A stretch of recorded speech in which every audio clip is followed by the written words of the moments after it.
2025년 3월 어느 봄날 오후 회장실 문이 열렸습니다. 딸이 들어왔어요. 32살 은진이가 평소와 다른 표정으로 내 앞에 섰고 무언가 중대한 이야기를 하려는 듯 입술을 달싹이는 모습이 보였죠. 나는 그 순간 이미 예감했습니다. 좋지 않은 소식이 올 것 같다는 불길한 느낌이 가슴을 짓눌렀어요. 65년을 살면서 지금 이 순간만큼 두려운 적은 없었습니다.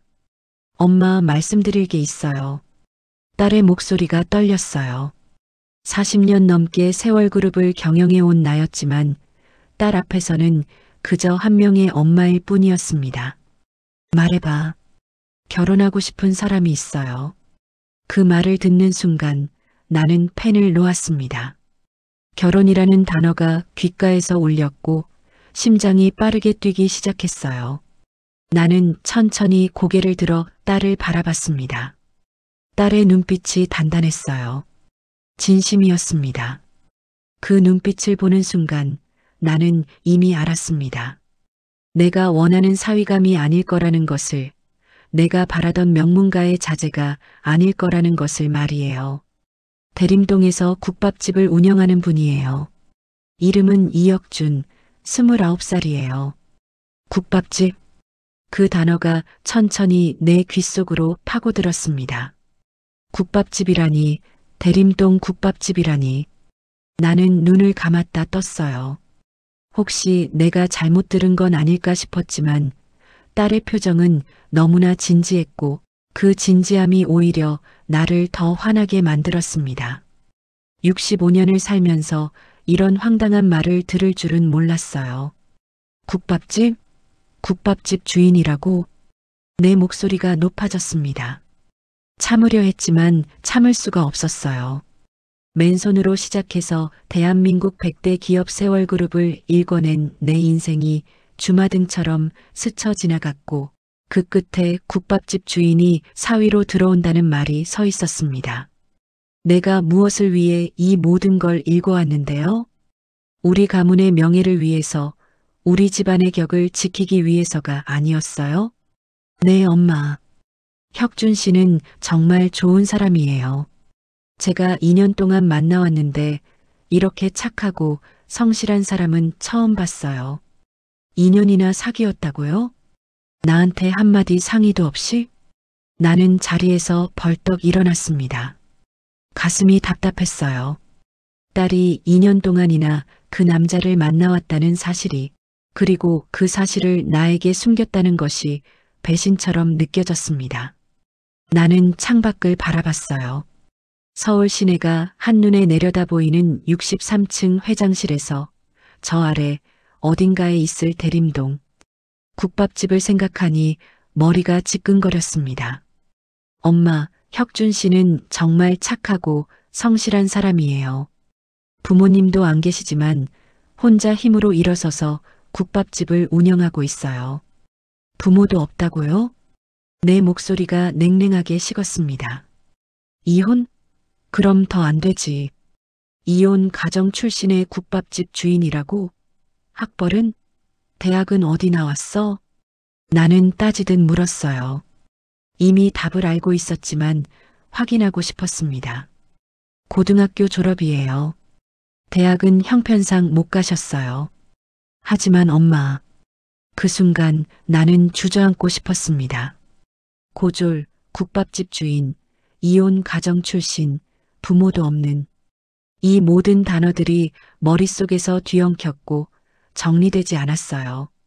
나는 손으로 이마를 짚었습니다. 마치 세상이 무너지는 것 같았고 내가 평생 쌓아온 모든 것이 한순간에 무너지는 것 같은 기분이었습니다. 나는 천천히 딸을 바라봤어요. 딸의 눈에도 눈물이 고여 있었습니다. 하지만 나는 그 눈물에 마음이 흔들리지 않았어요. 누군가는 냉정해야 했고 그게 바로 나였습니다. 안 돼. 절대 안 돼. 내 목소리는 단호했습니다. 나는 책상 서랍을 열어 명함 하나를 꺼냈어요. 딸에게 던지듯 건넸습니다. 여기 가서 상담 좀 받아봐. 내가 지금 정상이 아니야. 2년 동안 그 남자한테 홀린 거라고. 딸의 얼굴이 굳어졌어요. 엄마, 어떻게 그런 말씀을 하실 수 있어요? 나가봐. 더 이상 듣고 싶지 않아. 나는 다시 서류를 들었습니다. 대화는 끝났어요. 딸이 한동안 그 자리에 서 있었습니다. 그리고 마침내 딸이 돌아섰어요. 문을 열고 나가는 딸의 뒷모습이 보였고 어깨가 떨리고 있었고 문이 닫히는 소리가 유난히 크게 들렸습니다. 혼자 남은 회장실은 너무나 고요했어요. 나는 의자에 깊숙이 몸을 기댔습니다. 가슴 한쪽이 찢어지는 것 같았어요. 하지만 흔들릴 수 없었습니다. 이건 옳은 일이었으니까요. 그날 저녁부터 집안은 얼어붙었습니다. 딸과 나는 같은 집에 살면서도 서로를 피했어요. 아침에 우연히 마주쳐도 인사 한마디 없이 지나쳤고 저녁 식사 자리도 서로 피했고 집안에는 무거운 침묵만이 흘렀습니다. 가정부도 비서도 모두가 조심스럽게 행동했고 숨소리조차 내지 않으려는 듯 발소리를 죽였어요. 나는 그 침묵이 괴로웠습니다. 정말 괴로웠어요. 하지만 먼저 말을 걸 수 없었습니다. 내 자존심이 허락하지 않았고 내가 먼저 손을 내밀 수는 없었어요. 일주일이 흘렀습니다. 딸의 방문은 여전히 굳게 닫혀 있었고 불빛이 새어나오지 않았고 안에서 아무 소리도 들리지 않았어요. 나는 그 문 앞에 한참을 서 있었습니다. 노크를 할까 말을 걸까 고민했죠. 손이 문 쪽으로 올라갔다가 내려왔고 다시 올라갔다가 내려왔어요. 하지만 결국 돌아섰습니다. 지금 무슨 말을 해도 소용없을 것 같았으니까요. 그날 밤 나는 잠을 이루지 못했습니다. 천장을 바라보며 뒤척였고 눈을 감아도 잠이 오지 않았고 딸의 얼굴이 계속 떠올랐어요. 국밥집 주인 이혁준이라는 남자는 도대체 어떤 사람일까요? 딸이 2년 동안이나 사귀었다는 그 남자는 무엇이 그리 좋아서 내 딸을 이렇게 만들었을까요? 돈을 노리는 걸까요? 아니면 정말 딸을 사랑하는 걸까요? 의심이 꼬리를 물었습니다. 분명히 돈을 노리는 거라고, 재벌 딸과 결혼해서 신분 상승을 하려는 거라고 그렇게 스스로를 설득했어요. 다음 날 아침 나는 일찍 출근했습니다. 집에서 딸과 마주치고 싶지 않았고 그 무거운 침묵을 견딜 자신이 없었어요. 회장실에 도착하자마자 나는 비서를 불렀습니다. 김 비서가 들어왔고 나는 서랍에서 명함 한 장을 꺼내 건넸죠. 사설탐정 사무소 명함이었습니다. 20년 전 회사 기밀 유출 사건 때 한 번 이용했던 곳이었고 신뢰할 만한 곳이었어요. 여기 연락해서 신상조사 좀 의뢰하세요. 대상은 이혁준, 29살 대림동에서 국밥집 운영 중이에요. 김 비서가 잠시 머뭇거렸습니다. 뭔가 말하고 싶은 듯 입술을 달싹였지만 결국 고개를 숙이고 나갔어요. 나는 의자에 깊숙이 몸을 기대고 천장을 바라봤습니다.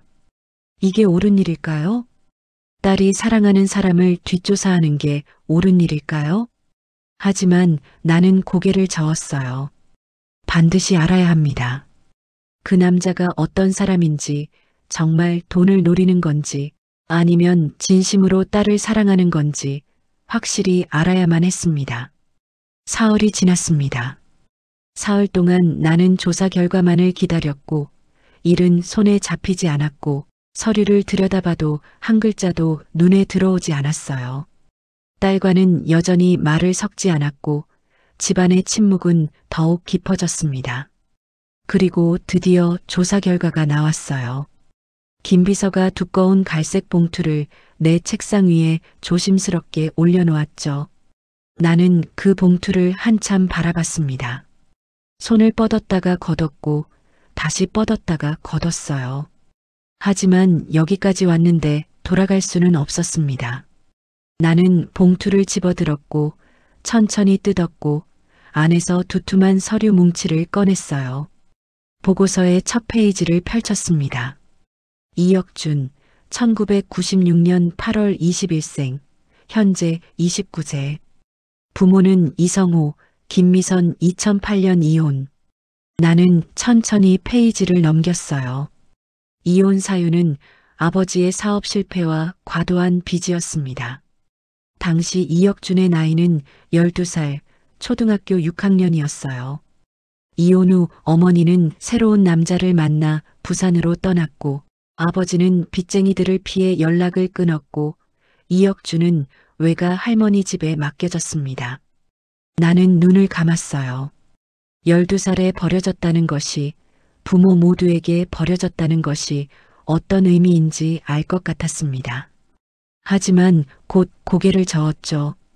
아니, 동정하면 안 됩니다. 지금은 냉정해야 합니다. 페이지를 넘겼어요. 통장 잔고 513만 원. 저축 없음. 대출 잔액 1,500만 원. 월 순이익 약 100만 원. 나는 코웃음을 쳤습니다.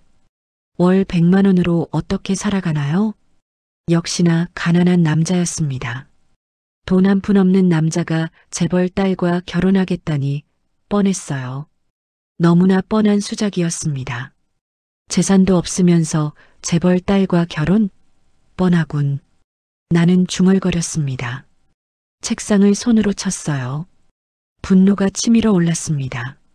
딸을 이용하는 남자, 돈을 노리는 남자, 신분 상승을 꿈꾸는 남자. 그런 이미지가 머릿속에 선명하게 그려졌어요. 하지만 나는 결심했습니다. 보고서만으로는 부족합니다. 직접 확인해야 했어요. 이혁준이라는 남자를 직접 만나봐야 했고 내 눈으로 확인해야 했습니다. 진실을 알아야 했고 확실히 알아야 했습니다. 다음 날 아침 나는 김비서를 불렀습니다. 가난한 노인이 입을 법한 허름한 옷을 구해오세요. 30년은 된 듯한 낡은 카디건, 색바랜 치마, 해진 운동화로요. 김비서가 의아한 표정을 지었습니다. 묻고 싶었지만 묻지 않았고 고개를 숙이고 나갔어요. 나는 창밖을 바라보며 생각했습니다. 노숙자처럼 더럽고 초라한 모습으로 가게에 들어가면 어떻게 반응할까요? 손님들 눈치 보며 내쫓을까요? 만약 냄새난다고 쫓아낸다면 그게 바로 증거입니다.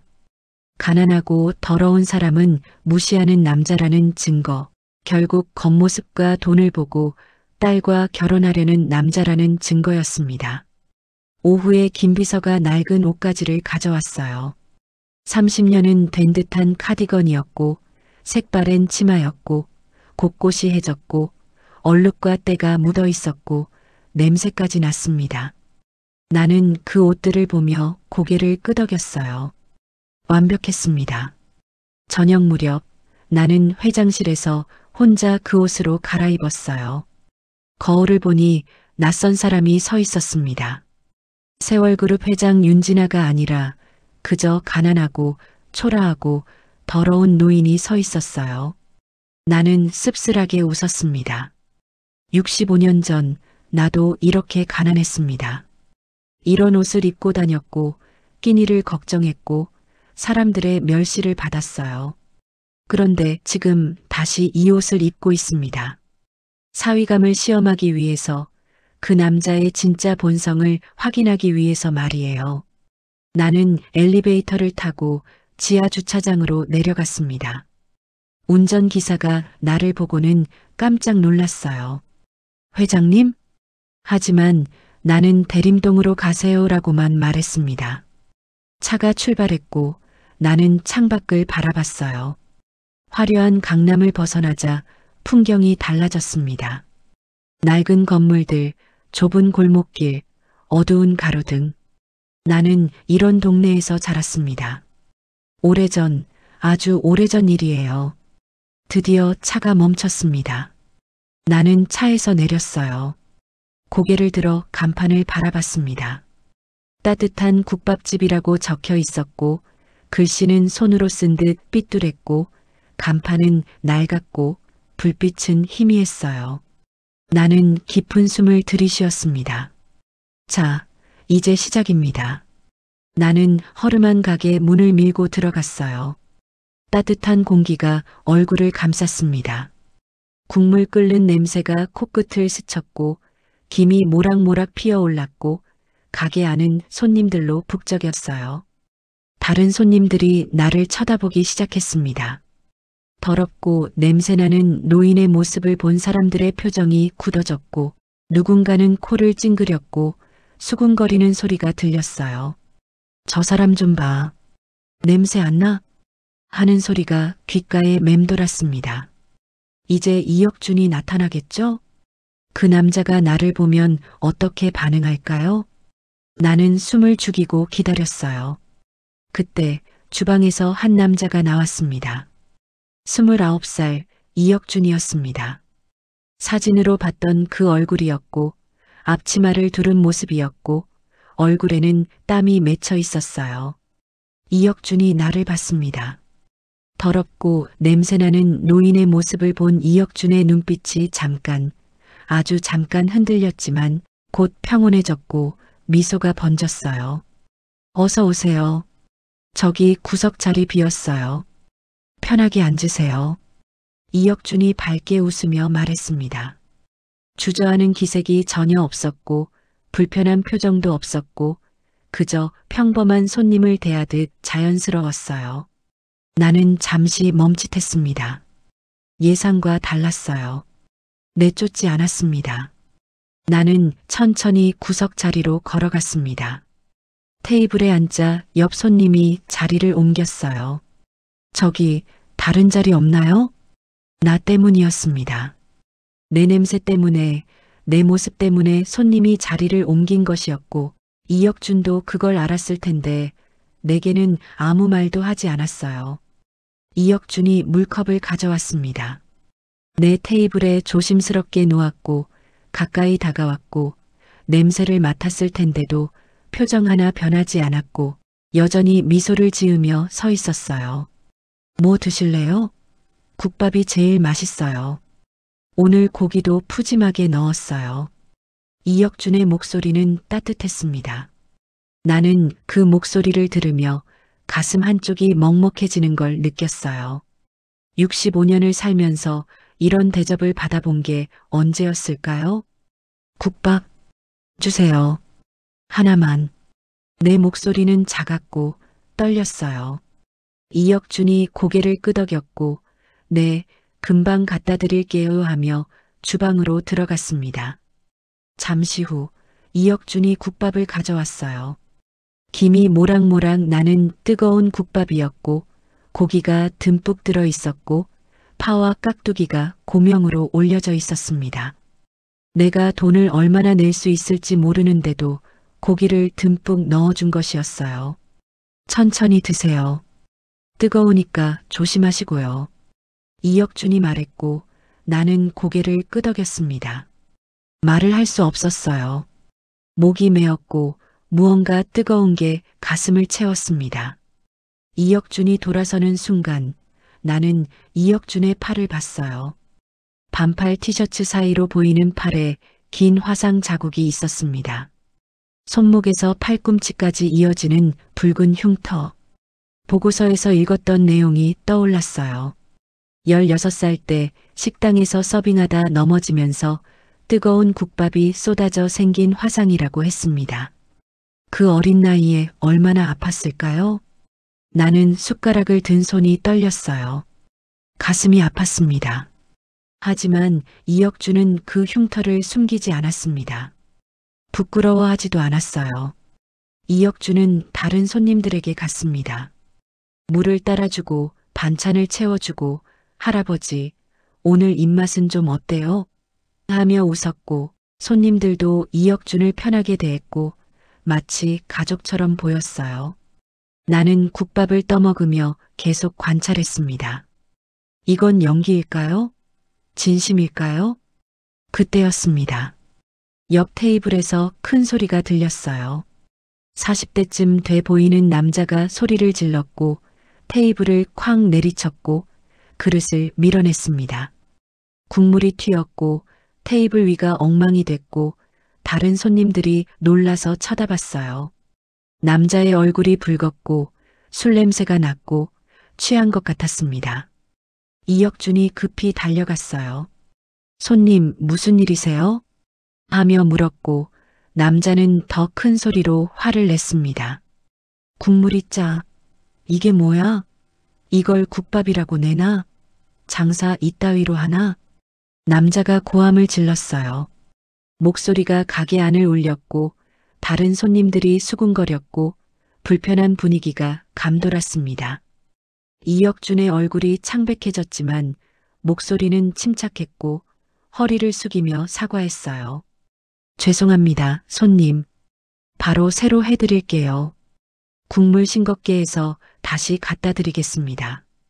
이혁준이 정중하게 말했습니다. 화내지 않았고 변명하지 않았고 그저 사과했고 해결하려 했어요. 하지만 남자는 더 화를 냈습니다. 다시 이딴 걸 다시 먹으라고? 하며 소리쳤고 이혁준을 노려봤어요.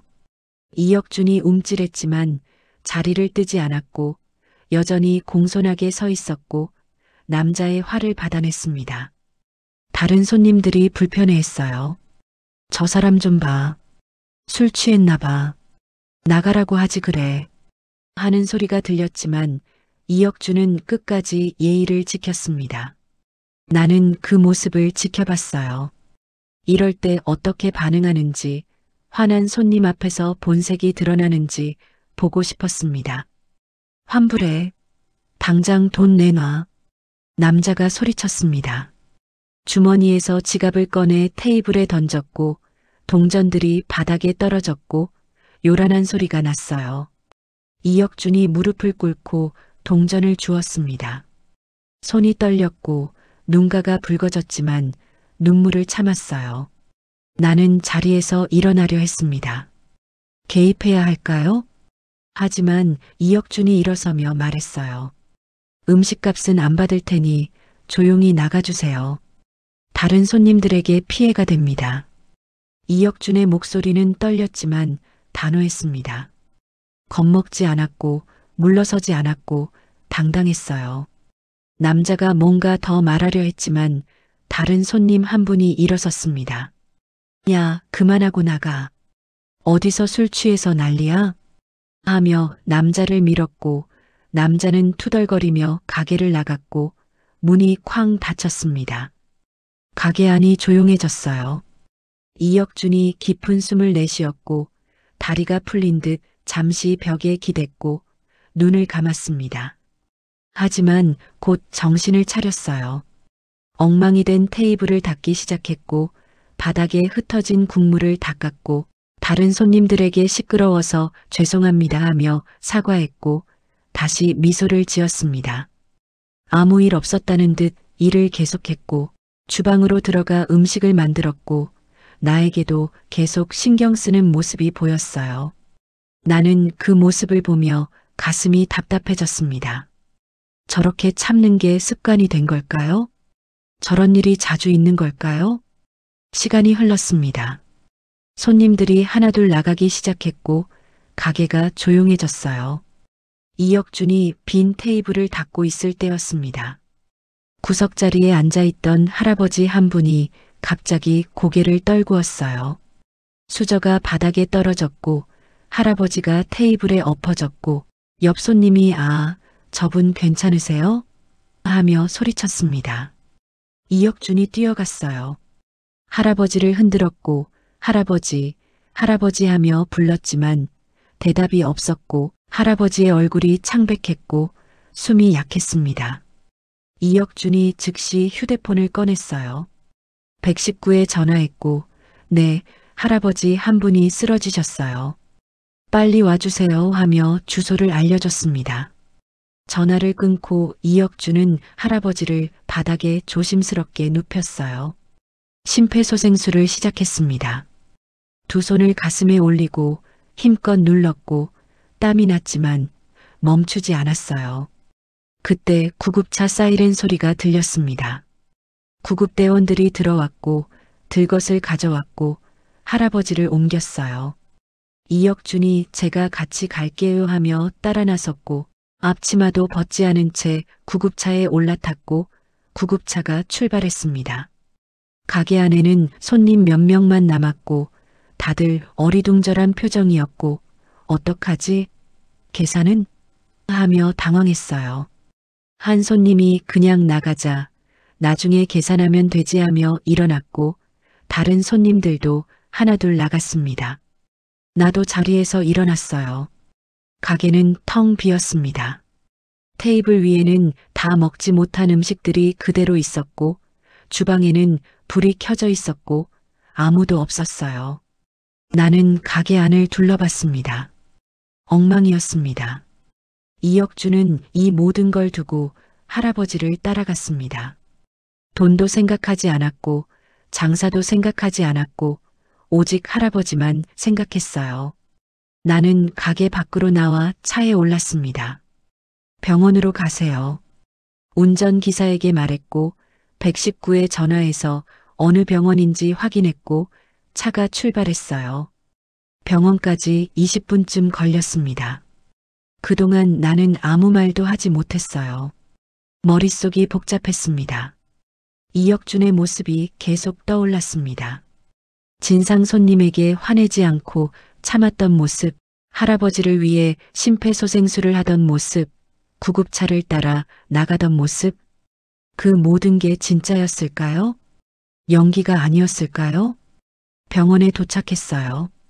응급실 앞에 구급차가 서 있었고 이혁준이 보였습니다. 복도 의자에 앉아 있었고 고개를 숙이고 있었고 두 손을 모으고 기도하는 것 같았어요. 앞치마는 여전히 입고 있었고 머리는 흐트러졌고 얼굴에는 눈물 자국이 있었습니다. 나는 멀리서 그 모습을 지켜봤어요. 의사가 나왔고 이혁준에게 뭔가 말했고 이혁준이 고개를 끄덕였고 안도하는 표정을 지었습니다. 할아버지가 괜찮은 것 같았어요. 이혁준이 한참을 더 앉아 있었습니다. 의사와 이야기를 나누고 서류를 작성하고 할아버지 병실을 확인하고 그제야 병원을 나왔어요. 밖은 이미 깜깜했습니다. 밤 11시가 넘었어요. 이혁준이 휴대폰을 보고 놀란 표정을 지었고 가게 하며 뛰기 시작했습니다. 나는 차 안에서 그 뒷모습을 봤어요. 뛰어가는 이혁준의 모습이 안타까웠고 가슴이 아팠습니다. 나도 가게로 돌아갔어요. 가게 앞에 도착했을 때 이혁준이 문을 여는 모습이 보였습니다.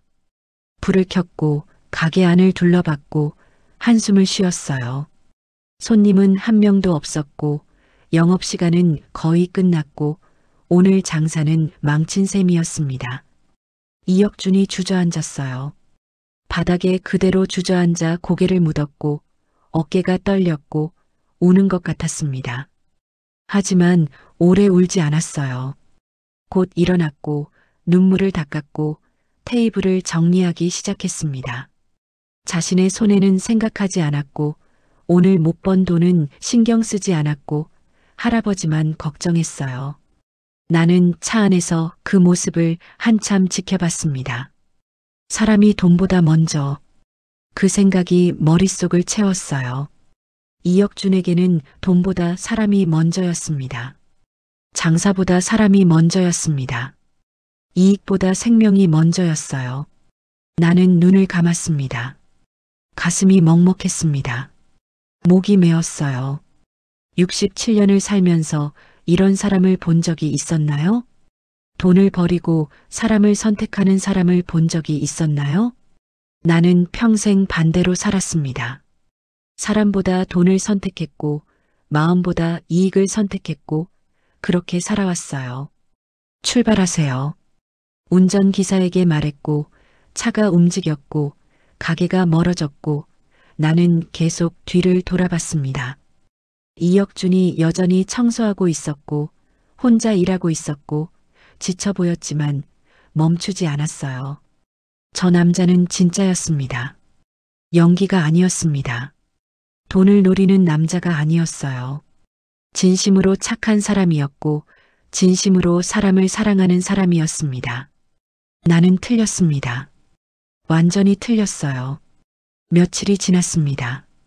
나는 다시 국밥집으로 갔습니다. 하지만 이번에는 멀리서 지켜봤고 차 안에 앉아 관찰했어요. 토요일 새벽이었습니다. 가게가 문을 여는 시간에 맞춰 도착했어요. 그때 놀라운 광경이 펼쳐졌습니다. 가게 문은 아직 닫혀 있었는데 앞에 사람들이 줄을 서 있었어요. 10명, 아니 20명쯤 됐을까요? 모두 어르신들이었습니다. 할아버지, 할머니들이 가게 문 앞에 조용히 서 있었고 기다리고 있었고 모두 가난해 보이는 차림이었어요. 나는 차 안에서 그 광경을 지켜봤습니다. 무슨 일일까요?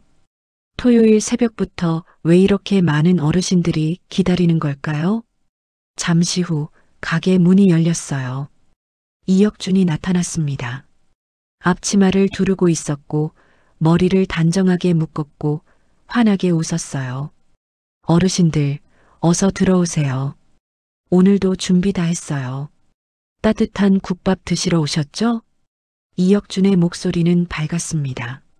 환영하는 목소리였고 반가워하는 목소리였고 진심이 담겨 있었어요. 어르신들이 하나둘 가게 안으로 들어갔고 혁준아, 고마워. 오늘도 왔어 하며 웃었고 이혁준은 한 분 한 분 손을 잡아들이며 안으로 안내했습니다. 나는 숨을 죽이고 지켜봤어요. 이혁준이 주방으로 들어가더니 국밥을 가져왔습니다. 한 그릇, 두 그릇, 세 그릇 계속해서 국밥을 날랐고 모든 어르신들 앞에 놓았고 천천히 드세요. 오늘 고기 많이 넣었어요. 하며 웃었어요. 어르신들이 잘 먹겠습니다 하며 수저를 들었고 국밥을 먹기 시작했고 행복한 표정이었습니다. 시간이 흘렀어요. 1시간쯤 지났을까요? 어르신들이 하나둘 나가기 시작했습니다. 그런데 이상했어요. 계산하는 사람이 없었습니다. 어르신들이 국밥을 다 먹고 나가는데 계산대에 들르지 않았고 이혁준도 돈을 받지 않았고 조심히 가세요 하며 배웅만 했어요. 공짜로 주는 걸까요? 이 많은 사람들에게 무료로 국밥을 주는 걸까요? 나는 믿기지 않았습니다. 20명이 넘는데요. 재료비만 해도 얼마인데요? 통장에 500만 원밖에 없다면서 어떻게 이럴 수 있을까요? 마지막 어르신이 나가고 가게 안이 조용해졌어요. 이혁준이 테이블을 정리하기 시작했습니다. 그때 한 남자가 가게로 들어갔어요. 50대쯤 돼 보이는 남자였고 정장을 입었고 서류 가방을 들고 있었고 인상이 좋지 않았습니다. 이혁준이 그 남자를 보고 얼굴이 굳어졌어요. 나는 차 문을 열고 조용히 다가갔습니다. 가게 입구 근처에서 멈춰서서 들리지 않게 두 사람의 대화를 엿들었어요. 남자가 테이블을 쳤습니다. 임대료 3개월 밀렸어. 3개월이라고. 이번 달까지 안 내면 나가야 해. 건물주였습니다. 목소리가 가게 안을 울렸고 이혁준의 어깨가 움츠러들었고 손을 꼭 쥐었어요. 나는 숨을 죽이고 지켜봤습니다. 3개월이나 밀렸다고요? 600만 원이나 되는 돈인데요. 이혁준이 고개를 들었고 눈가가 붉어졌고 애원하는 목소리로 말했어요. 조금만 기다려주세요. 이번 달엔 꼭 드릴게요. 제발 한 달만 더 시간을 주세요. 이혁준의 목소리는 떨렸습니다. 눈물이 글썽이었고 두 손을 모았고 간절했어요. 하지만 건물주는 코웃음을 쳤습니다. 맨날 그 소리야. 공짜로 밥 나눠주니까 장사가 되겠어? 돈도 없으면서 무슨 자선사업을 해? 건물주가 비웃었어요. 이혁준을 깔보는 말투였고 무시하는 태도였고 화가 났습니다. 이혁준이 고개를 더 숙였어요. 죄송합니다. 제가 더 열심히 할게요. 꼭 드릴게요. 이번 달 말까지야. 그때까지 안 내면 계약 해지야. 건물주가 돌아서서 나갔어요. 가게가 조용해졌습니다. 이혁준이 그 자리에 서 있었고 움직이지 못했고 눈물만 흘렸어요. 나는 조용히 가게 안으로 들어갔습니다. 이혁준이 놀라서 고개를 들었고 나를 봤고 급히 눈물을 닦았어요. 아, 손님이세요? 지금은 왜 이렇게까지 하십니까? 왜 이렇게 힘들게 사십니까? 내 목소리가 나왔습니다. 진심으로 궁금한 마음이었고 정말 알고 싶었어요. 이혁준이 나를 쳐다봤고 눈물이 또 흘렀고 입술을 깨물었습니다. 한참을 그렇게 서 있다가 의자를 가리켰고 앉으세요 하며 말했고 나도 앉았고 이혁준도 맞은편에 앉았어요. 이혁준이 손으로 얼굴을 감쌌습니다. 한참을 그렇게 있다가 천천히 손을 내렸고 나를 바라봤고 입을 열었어요. 제 이야기 들려드릴게요. 목소리는 작았고 떨렸지만 또렷했습니다. 이혁준이 창밖을 바라보며 말하기 시작했어요. 12살 때 부모님이 이혼하셨어요. 빚 때문에요. 둘 다 저를 두고 떠나셨죠. 길거리에서 며칠을 떠돌았어요. 이혁준의 목소리가 떨렸습니다. 배고팠어요. 정말 배고팠고 추웠고 무서웠어요. 편의점 앞에 앉아서 떨고 있었는데 한 할머니가 다가오셨어요. 저를 국밥집으로 데리고 가셨죠. 그리고 따뜻한 국밥 한 그릇을 주셨어요. 이혁준의 얼굴에 미소가 번졌습니다. 슬픈 미소였지만 따뜻한 미소였어요. 할머니가 말씀하셨어요. 따뜻한 밥은 누구에게나 필요한 거야. 너도 힘들 때 누군가에게 이렇게 해줘라. 그 말을 평생 잊지 못했어요. 이혁준의 말이 가슴을 찔렀습니다. 나는 눈을 감았어요. 눈물이 나올 것 같았고 참아야 했지만 참기 힘들었습니다. 이혁준이 팔을 들어 보였습니다. 화상 자국이 있는 팔이었고 붉은 흉터가 선명했고 고통의 흔적이 그대로 남아 있었어요. 16살 때 식당에서 서빙하다가 넘어졌어요. 손님이 급하게 일어서는 바람에 제가 들고 있던 뜨거운 국밥이 쏟아졌죠. 이혁준이 흉터를 쓰다듬었고 쓸쓸하게 웃었어요. 병원비가 없어서 제대로 치료도 못 받았어요. 그래서 이렇게 흉터가 남았죠. 나는 그 흉터를 바라봤습니다. 얼마나 아팠을까요? 얼마나 힘들었을까요? 이혁준이 팔을 내렸고 나를 똑바로 쳐다봤고 미소 지었어요. 진짜 미소였습니다. 슬프지 않은 미소였고 당당한 미소였습니다. 부끄럽지만 이건 제가 포기하지 않고 살아온 증거예요. 이 흉터를 볼 때마다 생각해요. 내가 여기까지 왔구나. 살아남았구나. 이혁준의 말에 나는 더 이상 참을 수 없었습니다. 눈물이 흘러내렸고 손으로 얼굴을 감쌌고 어깨가 떨렸어요. 67년을 살면서 이렇게 울어본 적이 없었습니다. 이렇게 가슴이 아팠던 적이 없었어요. 이혁준이 놀라서 손님 괜찮으세요? 하며 내 어깨를 토닥였고 오히려 나를 위로했고 그 손길이 너무나 따뜻했습니다. 나는 고개를 들었어요. 눈물 범벅이 된 얼굴로 이혁준을 바라봤습니다. 나는 평생 겉모습만 봤습니다. 돈만 받고 배경만 받고 학벌만 받습니다. 진짜 중요한 걸 못 봤어요. 내 목소리가 떨렸고 고백이었고 참회였어요. 이혁준이 고개를 갸우뚱했고 손님 하며 물었지만 나는 대답하지 못했습니다. 더 이상 말할 수 없었고 너무 부끄러웠고 너무 창피했어요. 나는 자리에서 일어났습니다. 감사합니다. 정말 감사합니다. 말을 남기고 가게를 나왔어요. 밖으로 나오자 다리가 후들거렸습니다. 차에 가까스로 올랐고 문을 닫았고 고개를 떨구었어요. 이혁준의 이야기가 머릿속을 맴돌았습니다.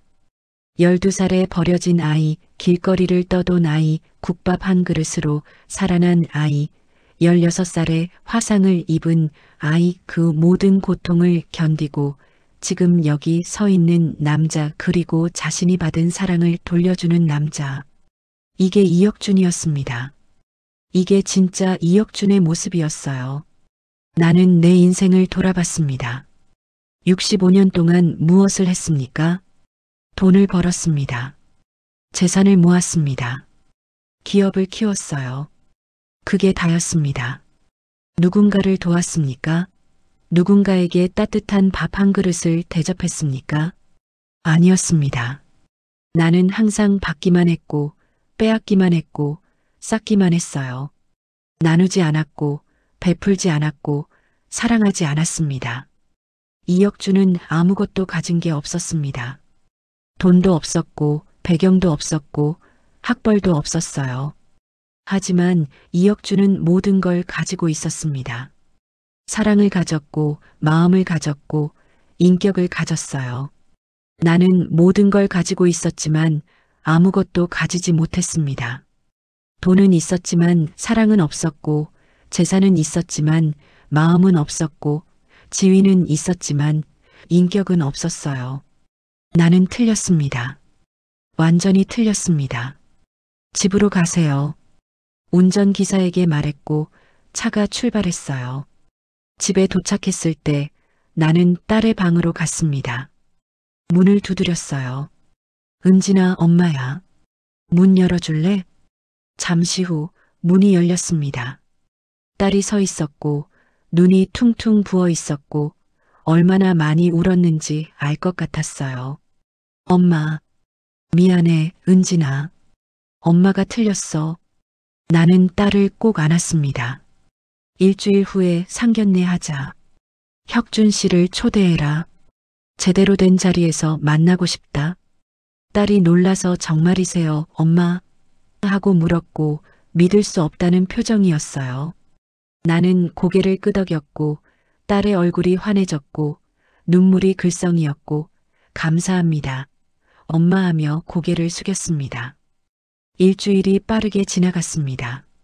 그 일주일 동안 나는 준비했어요. 먼저 김비서를 불렀습니다. 대림동 국밥집 건물주 연락처를 알아오세요. 매매 의사를 타진하세요. 김비서가 의아한 표정을 지었지만 묻지 않았고 오후에 연락처를 가져왔어요. 나는 직접 건물주에게 전화했습니다. 건물을 팔 의향이 있으십니까? 건물주는 놀라며 누구십니까? 하고 되물었고 나는 윤진아입니다. 세월그룹 회장이라고 밝혔고 건물주는 말을 잃었어요. 협상은 간단했습니다.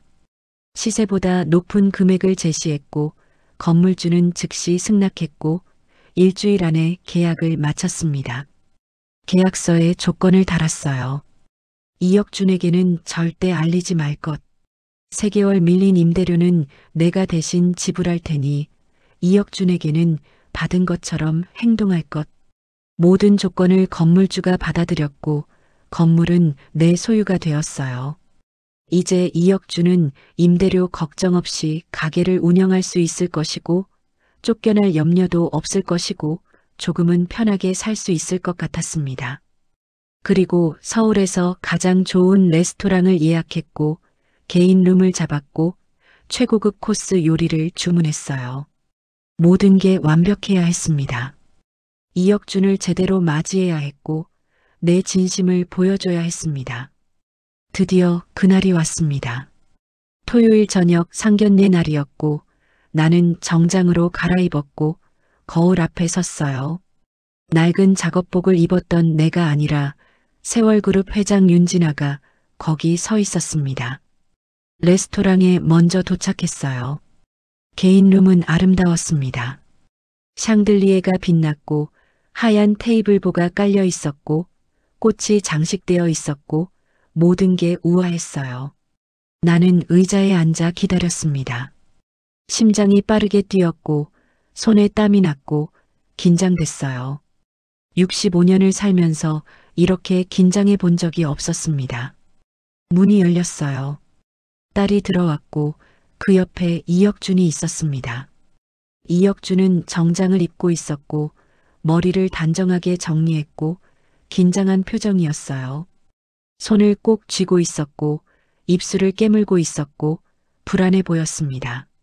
나는 자리에서 일어났습니다.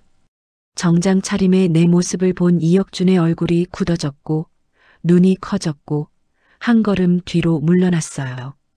그때 그 어르신, 이혁준이 떨리는 목소리로 말했습니다. 나를 알아봤어요.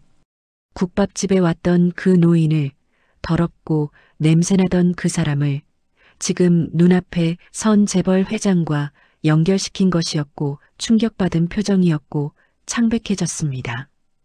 딸이 이혁준의 손을 잡았고 괜찮아, 혁준 씨 하며 위로했지만 이혁준은 떨고 있었어요. 나는 천천히 다가갔습니다. 이혁준 앞에 섰고 그 눈을 똑바로 바라봤고 깊은 숨을 들이쉬었어요. 3번 봤습니다. 내가 입을 열었어요. 첫 번째는 노숙자처럼 더러운 모습으로 갔을 때 당신은 다른 손님들 눈치도 보지 않고 저를 맞아줬습니다. 두 번째는 진상 손님이 행패를 부리고 할아버지가 쓰러졌을 때 당신은 장사보다 사람을 선택했습니다. 세 번째는 토요일 아침 어르신들에게 무료로 국밥을 대접하는 모습을 봤습니다. 내 목소리가 떨렸습니다. 고백이었습니다. 진심이었어요. 당신은 3번 모두 사람을 먼저 생각했어요. 돈보다, 이익보다, 자신보다 사람을 먼저 생각했습니다. 이혁준의 눈에서 눈물이 흘러내렸고 손으로 입을 막았고 믿을 수 없다는 표정이었어요. 딸도 놀란 표정이었고 내가 3번이나 국밥집에 갔다는 것을, 변장까지 했다는 것을 처음 알았고 눈이 붉어졌습니다. 나는 계속 말했어요. 멈출 수 없었습니다. 이 모든 걸 말해야 했고 내 부끄러움을 드러내야 했고 진심으로 사과해야 했습니다. 당신 이야기를 듣고 내가 얼마나 부끄러웠는지 모릅니다. 국밥집 주인이라고 무시했던 제가, 고졸이라고 깔봤던 제가, 돈 없다고 우리 딸 배경 보고 결혼하려는 거라고 의심했던 제가 부끄럽습니다. 나는 깊은 숨을 들이쉬었어요. 사설탐정까지 고용해서 당신을 조사했습니다. 통장 잔고, 재산, 모든 걸 파헤쳤습니다. 하지만 그 보고서는 거짓말이었습니다. 숫자만 보여줬을 뿐 당신의 진짜 가치는 보여주지 못했습니다. 당신의 마음을, 당신의 사랑을, 당신의 인격을 보여주지 못했어요. 이혁준이 흐느꼈습니다. 손으로 얼굴을 감쌌고 어깨가 떨렸고 울고 있었어요. 딸이 이혁준을 안았고 같이 울었고 둘 다 눈물을 흘렸습니다. 나도 눈물이 났어요. 65년 만에 처음으로 다른 사람 앞에서 우는 것이었고 부끄럽지 않았고 오히려 후련했습니다. 나는 이혁준에게 한 걸음 더 다가갔어요. 이혁준의 팔을 가리켰고 화상 자국을 보며 말했습니다. 당신 팔의 상처는 훈장입니다. 포기하지 않고 살아온 증거니까요. 12살에 버려졌어도 16살에 화상을 입었어도 가난했어도 힘들었어도 당신은 살아남았습니다. 그리고 자신이 받은 사랑을 돌려주고 있습니다. 나는 목이 메었지만 계속 말했어요. 이게 진짜 부자입니다. 이게 진짜 명문가입니다. 돈이 많은 게 부자가 아니라 마음이 큰 게 부자입니다. 배경이 좋은 게 명문가가 아니라 인격이 고귀한 게 명문가입니다. 당신이야말로 진짜 부자이고 진짜 명문가입니다. 이혁준이 고개를 들었습니다. 눈물 범벅이 된 얼굴로 나를 바라봤고 회장님 하며 떨리는 목소리로 말했지만 더 이상 말하지 못했고 다시 울었어요. 나는 무릎을 꿇었습니다. 65년을 살면서 단 한 번도 무릎을 꿇은 적이 없었습니다. 누구 앞에서도 고개를 숙이지 않았고 자존심을 지켰고 그게 내 인생이었어요. 하지만 지금 이혁준 앞에서 무릎을 꿇고 있었고 부끄럽지 않았고 당연한 것 같았습니다. 제발 우리 사위가 되어주세요. 우리 집안에 당신 같은 사람이 필요합니다. 아니, 제가 당신 같은 사위가 필요합니다. 당신에게서 배우고 싶습니다. 진짜 부자가 뭔지, 진짜 사람이 뭔지 배우고 싶습니다. 내 목소리는 간절했습니다. 애원이었어요. 이혁준이 놀라서 안 돼요. 일어나세요 하며 나를 일으키려 했지만 나는 일어나지 않았고 이혁준의 손을 잡았고 고개를 숙였습니다. 제발 부탁입니다. 우리 은진이를 받아주세요. 이 늙은이의 간곡한 부탁을 들어주세요. 이혁준이 울며 고개를 끄덕였고 네 하며 대답했고 나를 일으켰고 나도 일어났어요. 딸이 달려와 나를 안았습니다. 엄마 감사합니다. 하며 울었고 나도 딸을 안았고 우리 둘 다 울었어요. 이혁준도 다가와 우리를 바라봤고 미소 지었고 눈물을 닦았습니다. 우리 셋은 그렇게 한참을 서 있었어요. 울고 웃고 안고 행복했습니다. 진짜 행복이었습니다. 돈으로 살 수 없는 행복이었고 지위로 얻을 수 없는 행복이었고 오직 사랑으로만 느낄 수 있는 행복이었어요. 식사를 했습니다. 최고급 코스 요리가 나왔지만 이혁준은 어색해했고 수저를 어떻게 써야 할지 몰라 당황했고 나는 천천히 알려줬어요. 이렇게 하시면 됩니다. 하며 직접 보여줬고 이혁준이 감사합니다 하며 따라했고 점점 편안해졌습니다. 대화를 나눴어요. 이혁준의 국밥집 이야기를, 어르신들 이야기를, 힘들었던 순간들을, 행복했던 순간들을 들었고 나는 고개를 끄덕이며 들었고 때로 눈시울이 붉어졌습니다. 식사가 끝나갈 무렵 나는 봉투 하나를 꺼냈어요. 이혁준에게 건넸고 이건 결혼 축하 선물입니다 하며 말했습니다. 이혁준이 봉투를 열었고 서류가 들어있었고 건물 매매 계약서였어요. 이혁준의 얼굴이 굳어졌고 이게 뭐예요? 하며 떨리는 목소리로 물었고 나는 미소 지으며 대답했습니다. 당신의 건물을 샀습니다. 이제 임대료 걱정하지 않아도 됩니다. 3개월 밀린 것도 다 처리했습니다. 이혁준이 고개를 저었어요. 안 돼요. 이럴 수 없어요. 하며 서류를 돌려주려 했지만 나는 받지 않았고 이혁준의 손을 잡았고 말했습니다. 당신이 하는 일을 계속하세요. 어르신들에게 따뜻한 국밥을 계속 대접하세요. 그게 당신이 할 일이고 이건 제가 할 일입니다. 이혁준이 울었어요. 감사합니다. 정말 감사합니다. 하며 고개를 숙였고 나도 고개를 숙였고 제가 더 감사합니다 하며 대답했습니다. 그날 밤 집으로 돌아오는 차 안에서 나는 창밖을 바라봤어요. 서울의 야경이 아름다웠습니다. 어제까지는 그저 불빛일 뿐이었는데 오늘은 달라 보였어요. 저 불빛 하나하나에 사람이 있고 이야기가 있고 삶이 있다는 게 느껴졌습니다. 나는 미소 지었어요. 65년 만에 처음으로 진짜 미소를 지었고 행복했고 후회가 없었습니다. 이혁준을 만난 게 딸의 선택을 받아들인 게 내 인생 최고의 결정이었고 이제 새로운 시작이었고 진짜 인생이 시작되는 것 같았어요. 결혼식은 조촐했습니다. 화려하지 않았고 손님도 많지 않았고 국밥집 단골 어르신들과 가까운 지인들만 초대했어요. 이혁준이 원한 대로였고 나도 그게 좋았고 소박하지만 따뜻한 결혼식이었습니다. 하얀 드레스를 입은 은진이는 아름다웠어요. 화장을 지나치게 하지 않았지만 빛났고 행복해 보였고 미소가 끊이지 않았습니다.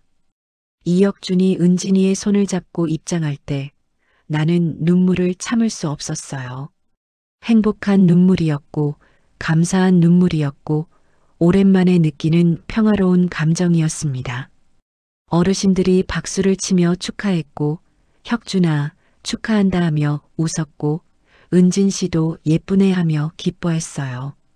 마치 가족의 결혼식 같았고 따뜻했고 진심이 담겨 있었습니다. 결혼 후에도 이혁준의 국밥집은 그대로 유지됐어요.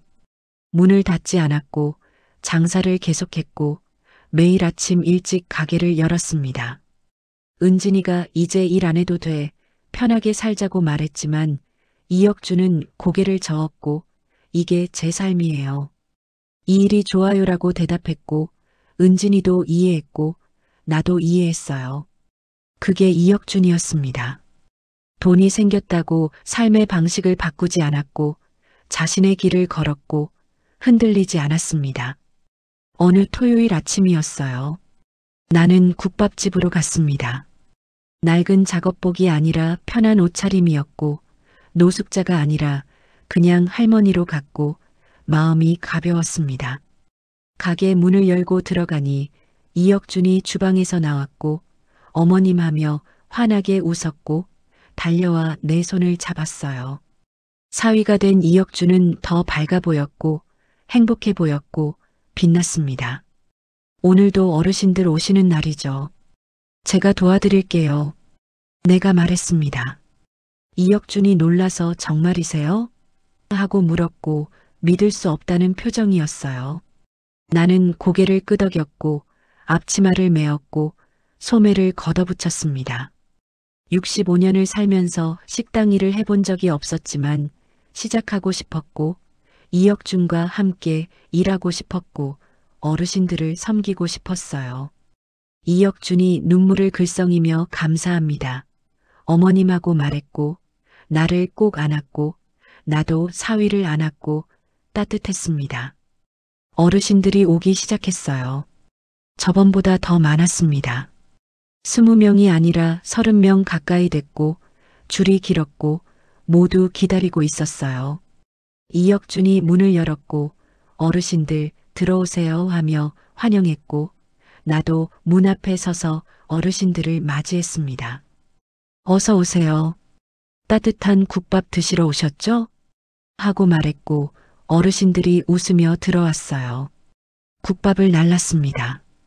주방에서 이혁준이 만든 국밥을 받아 어르신들 앞에 놓았고 맛있게 드세요 하며 인사했고 어르신들이 고맙습니다 하며 수저를 들었습니다. 나는 테이블 사이를 오가며 물을 따라 드렸고 휴지를 갖다 드렸고 더 필요한 거 있으세요? 하며 물었고 어르신들이 괜찮아요 하며 웃었어요. 65년 만에 처음으로 남을 섬기는 일을 했고 힘들지 않았고 오히려 행복했고 뿌듯했습니다. 은진이도 왔어요. 남편을 도우러 왔고 앞치마를 메었고 함께 일했습니다. 우리 셋은 주방을 오가며 국밥을 나르고 어르신들을 챙기고 웃으며 이야기를 나눴어요. 한 할머니가 내 손을 잡았습니다. 회장님이 이런 일을 하시다니 정말 대단하세요. 하며 말했고 나는 고개를 저었어요. 아닙니다. 제가 배우는 겁니다. 진짜 부자가 뭔지, 진짜 사람이 뭔지 말이에요. 어르신들이 다 나가고 가게가 조용해졌습니다. 우리 셋은 테이블을 정리하며 이야기를 나눴고 웃었고 행복했어요. 어머님 감사합니다. 정말 감사합니다. 이혁준이 말했고 나는 손을 저었습니다. 내가 더 감사하지. 너 덕분에 내가 진짜 인생을 살게 됐어. 은진이가 우리를 안았고 우리 셋은 함께 웃었습니다. 해가 저물었어요. 주황빛 석양이 가게 안으로 들어왔고 모든 것을 따뜻하게 물들였습니다. 나는 의자에 앉아 그 빛을 바라봤어요. 아름다웠습니다. 인생이 아름다웠습니다. 비록 늦었지만 깨달았고 비록 돌아왔지만 변했고 이제는 다르게 살 수 있을 것 같았어요. 남은 인생을 돈을 세는 데 쓰지 않고 사람을 사랑하는 데 쓰고 싶었고 재산을 쌓는 데 쓰지 않고 마음을 나누는 데 쓰고 싶었습니다. 이혁준이 국밥 한 그릇을 가져왔어요. 어머님 드세요. 오늘 특별히 만들었어요. 김이 모락모락 나는 국밥이었고 고기가 듬뿍 들어 있었고 정성이 느껴졌습니다. 나는 수저를 들었고 한 숟가락 떠서 입에 넣었어요. 따뜻했습니다. 정말 따뜻했습니다. 입으로, 목으로, 가슴으로, 온몸으로 퍼지는 따뜻함이었고 눈물이 났어요. 맛있다. 정말 맛있어. 떨리는 목소리로 말했고 이혁준이 웃으며 내 어깨를 토닥였습니다. 은진이와 이혁준이 내 옆에 앉았어요. 우리 셋은 함께 국밥을 먹었고 이야기를 나눴고 웃었습니다. 창밖으로 별이 보이기 시작했고 가게 안불빛이 따뜻했고 우리는 행복했어요. 진짜 행복이었습니다. 이보다 더 행복할 수 없을 것 같았고 이 순간이 영원했으면 좋겠다고 생각했고 감사했습니다.